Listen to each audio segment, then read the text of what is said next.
major key diatonic substitution. So you should know the chords in a key. So in C, we're going to stay with C. It's simple.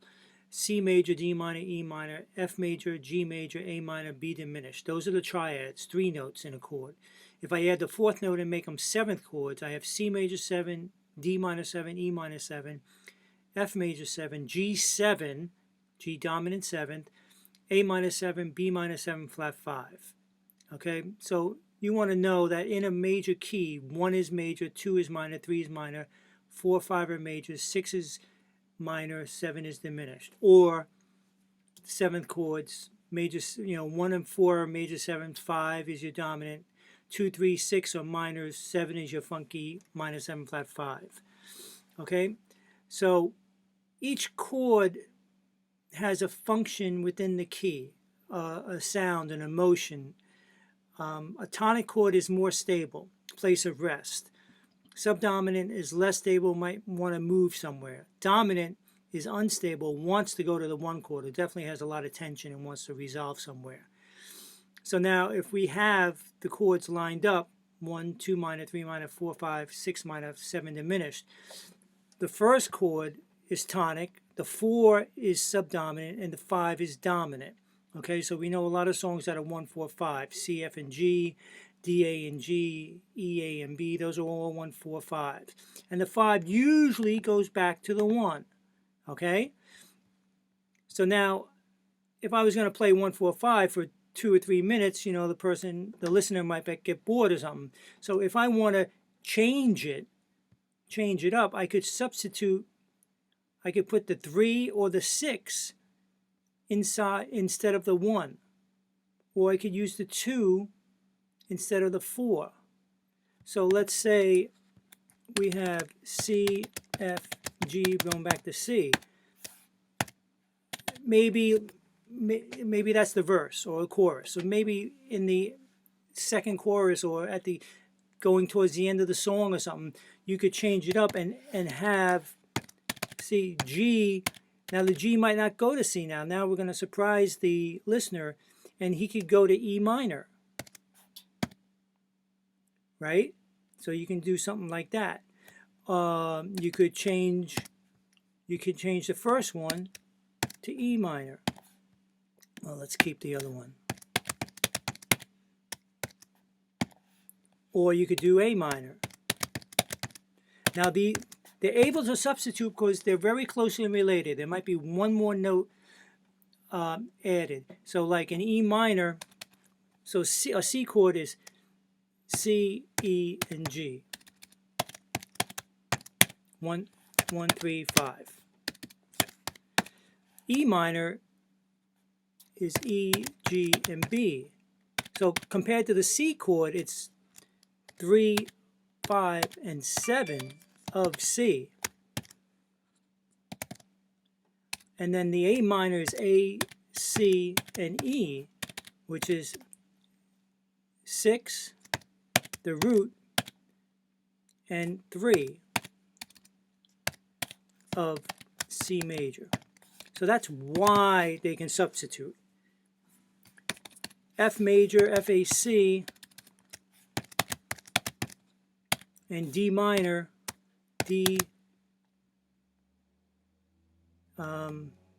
F and C, D, F, and A, excuse me. So now the D is 6. So we have 6 root 3 of F. So that's why it works. Same thing, and then we'll do one more, the dominant one, just to explain it. So G, D, G, B, and D. And the B diminishes B, D, and F. So now B is 3, D is 5, and F is flat 7 of G. That's why they're close. That's why they work, because they're closely related, and there's only one note that will add to it. So going back to our chord progressions, I could put D minor, G to C. Now we have a 2-5. That's what jazz guys did. early music, early American music was blues, let's say, were 1-4-5. So the jazz guys substituted the 2 for the 4, and now we have 2-5-1, which is the primary chord progression in jazz. The primary chord progression in pop and blues is 1-4-5. So there goes how a substitution works. And the E, you could put B minor, a little less common to do, but here I create a half step going to C. So that kind of works. Or this is more like G9 over B, because the A chord, the A note is 9 of the G chord. So just different ideas.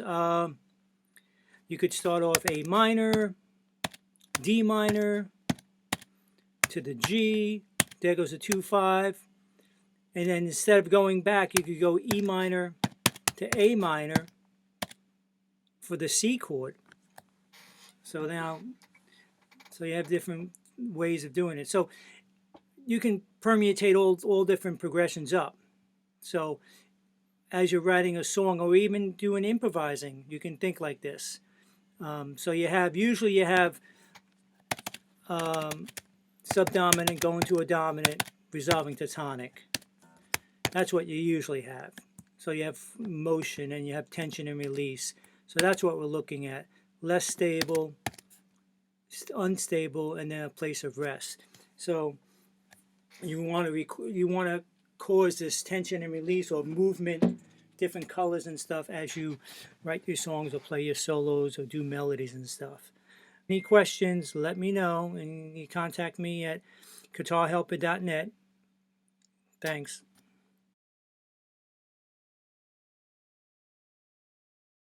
One little thing about the chords we just discussed. There was a progression A minor, D minor, G to C, or you could do E minor, A minor, D minor, G to C. Those are all moving in fifths, down a fifth or up a fourth. That's a strong root movement, and it happens a lot in jazz though. But doing movement in fifths is a very strong root motion, so I just wanted to point that out to you.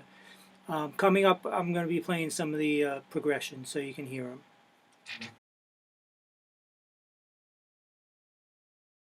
So maybe we'll play some of these substitutions so you can hear what they do, really. So again, if I had C, F, and G,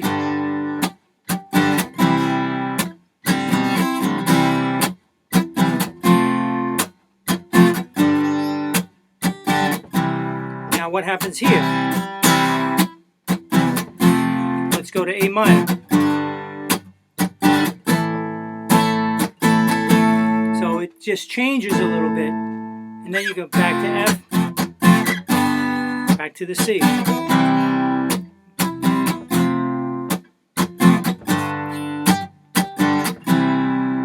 Try something else.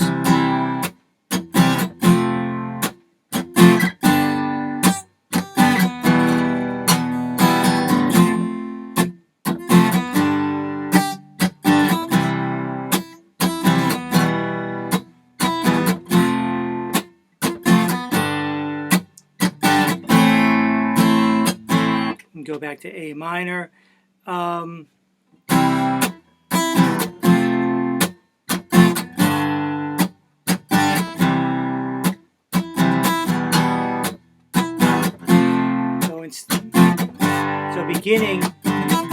beginning the progression with E minor, or you could take the bar of C, which is 4 beats right now, and split it. You could go C,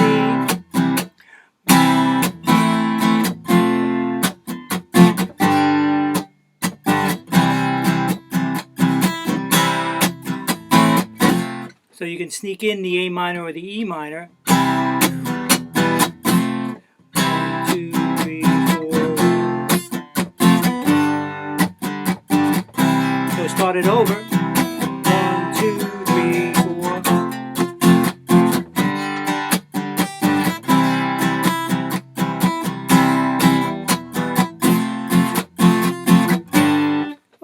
So you can substitute the whole chord or substitute part of the bar in it. If I substitute let's substitute the D minor.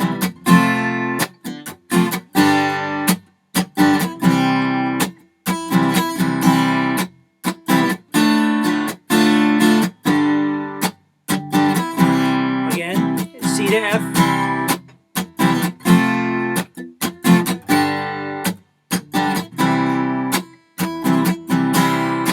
D minor.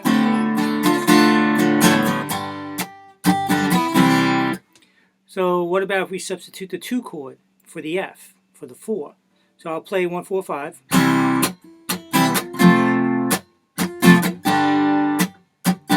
Now D minor.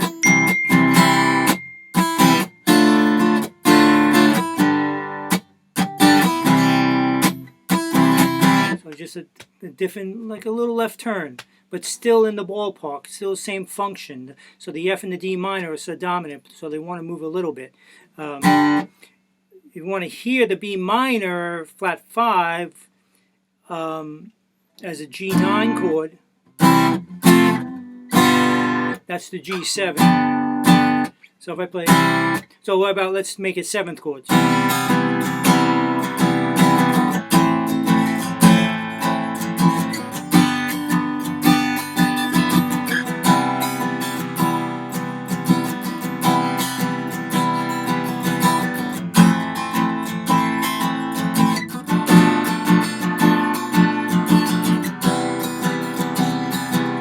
So the B minor flat 5. So